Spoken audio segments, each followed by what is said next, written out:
মই মোৰ নিজৰ বাৰীখনলৈ এপাক আপোনালোকক দেখুৱাব বিচাৰিছোঁ।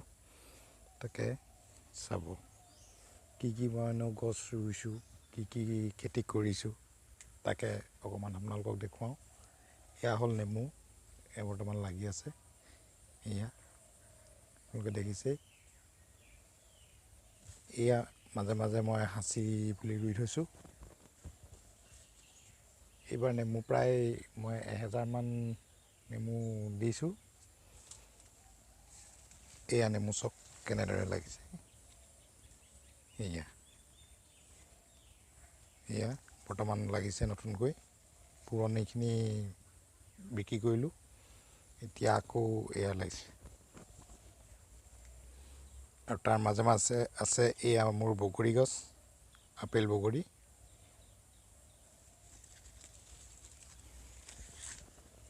এয়া লগতে পাণ গছ।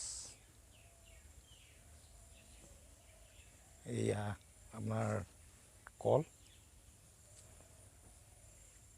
যথেষ্ট ঘন হৈছে যদিও উৎপাদন ঠিকেই আছে।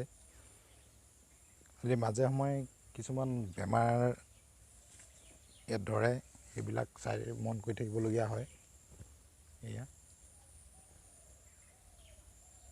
এয়া বগৰী পুলি। এইটো প্ৰায় এবছৰ হৈছে।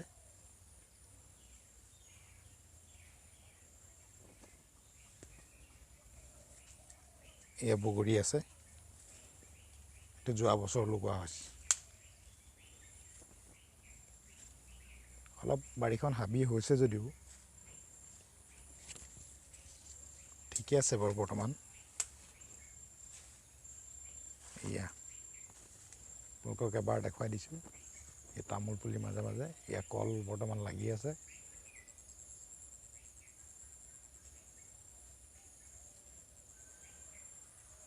এয়া মধুৰি। এইবিলাক নেমু বৰ্তমান লাগি আছে। এয়া বগৰী ফুলিছে। এয়া বৰ্তমান নেমু ফুল। এয়া ফুলি আছে।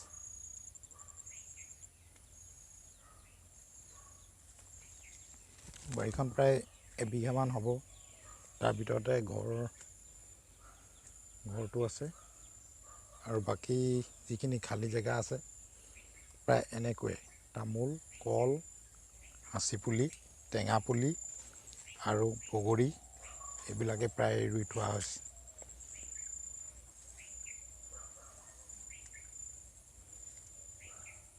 এয়া কল লাগি আছে।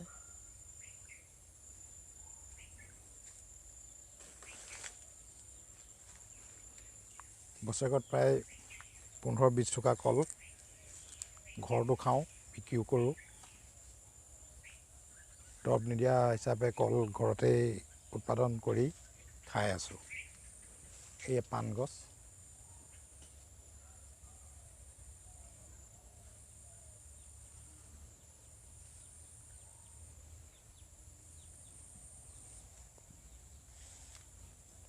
ইয়াৰ উপৰি মই আৰু এটা ভিডিঅ' বনাম। এইটো আপোনালোকে চিনি পাইছেনে বাৰু কি পুলি? এইটো হ'ল চন্দন পুলি, ৰঙা চন্দন। ইয়াৰ মাজে মাজে ৰঙা চন্দন দিয়া হৈছে। এইটো যোৱা বছৰ ৰোৱা হৈছে। এইটো বৰ্তমান ইমান ওখ হৈছেগৈ, ৰঙা চন্দন। ইয়াৰ মাজে মাজে সাঁচি পুলি, এয়া টেঙা। আৰু এইটো তাৰ লগতে অনা যদিও যথেষ্ট ওখ হৈছে, এইটো চন্দন পুলি।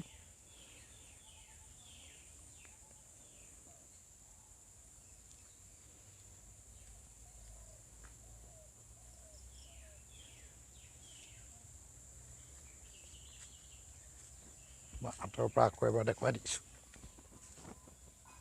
এয়া এনেকৈ তামোল, সাঁচি পুলি, টেঙা, বগৰী, এইবিলাক সকলোবিলাক লগাই দিয়া হৈছে।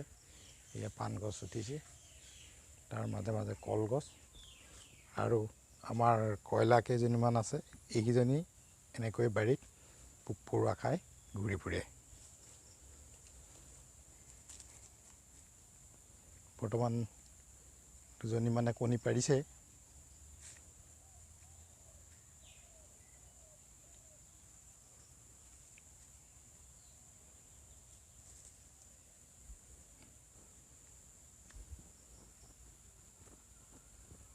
ধন্যবাদ।